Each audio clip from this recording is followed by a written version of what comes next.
derecha de sus imágenes pueden ver arriba el castillo de fuegos artificiales del que les comentábamos, que acompaña al encendido del monumento y que está ardiendo para ponerle punto y final a su historia.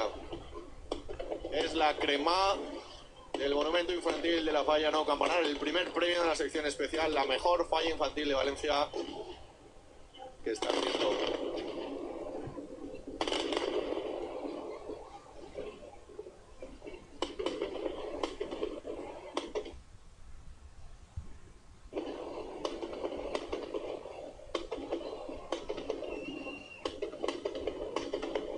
Se atisba alguna pequeña llama, pero sobre todo es mucho humo blanco, fruto de la gasolina y también de los materiales empleados, pero todavía no está ardiendo todo el monumento.